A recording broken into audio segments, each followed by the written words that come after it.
வணக்கம். ஜவை jet from ஜவாதுவட்டை Pudur. அதாவது புதிய நிர்வாகிகள் பட்டியலை நயினார் நாகேந்திரன் வெளியிட்டார் 2 நாளைக்கு முன்னாடி.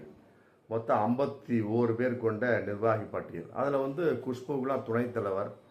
அதில் கேடி ராகவனுக்கு ஏன் மீண்டும் பதவி அப்படிங்கிறது தான் தெரியல. மற்றபடி சமீபத்தில் நினைஞ்ச அதிமுக ரகுராமன், அதிமுக விலகின ரகுராமனுக்கு பதவியெல்லாம் கொடுத்துட்டாங்க.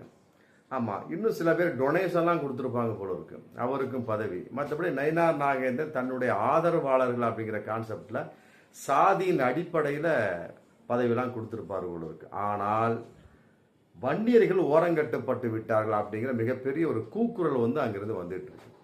அதாவது நயினார் நாகேந்திரன் ஒரு தேவ குலத்தை சேர்ந்த ஒரு மனிதர். பட் அவர் ஏன் வன்னிய சமுதாயத்தை ஒதுக்கினார், அல்லது ஜே.பி. நட்டா கையெழுத்து போடும் வகையில் ஒதுக்கி விட்டாரா? ஏன்னா அவங்க வட மாநிலத்தவங்க, அவங்களுக்கு இந்த டெக்னிக்லாம் தெரியாது. அதனால இங்கு இருக்கக்கூடிய மாநிலத்தில் இருக்கக்கூடிய தலைவர் தான் அதை எடுத்து சொல்லணும்.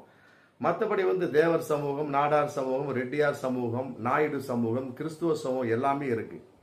இன்னைக்கு அந்த 51 பட்டியல் வெளியிட்டிருக்காரு இல்லையா நயினார் நாகேந்திரன். அதுல முக்கிய பொறுப்புகளில் பாஜக மாநில பொறுப்புகள் கொடுத்துருக்கு. ஆனால் வன்னியர் சமூகத்தை சேர்ந்தவர் இந்த ஏஜி சம்பத் அப்படிங்கிற ஒருத்தவரை தவிர, அவர் பழைய எம்எல்ஏ, அது ஒருத்தவரை தவிர யாருமே இல்லை அப்படிங்கிறது மிகப்பெரிய வெற்றிடமா இருக்கு. அதையெல்லாம் விட வட மாவட்டங்களில் நிறைய பேரை போடல. குறிப்பாக வன்னியர்கள் அங்கே இருக்கக்கூடிய ஒரு சூழல். விழுப்புரம், கடலூர், திருவண்ணாமலை, செங்கல்பட்டு, கிருஷ்ணகிரி, தருமபுரி எல்லாமே வன்னியர்கள் சம்பந்தப்பட்ட விஷயத்தில் தான் மிகப்பெரிய ஒரு வெற்றி. இந்த அதிமுக மற்றபடி திமுக எடுத்துக்கலாம், தென் மாநிலம் கூட தென் மாவட்டங்களில் வட மாவட்டங்களில் தான் அதிகமாக கவனம் செலுத்துவாங்க. ஏன்னு கேட்டால் வெற்றி தோல்வியை நிர்ணயிக்கக்கூடிய தமிழகத்தை பொறுத்தவரை வட மாவட்டங்கள் தான்.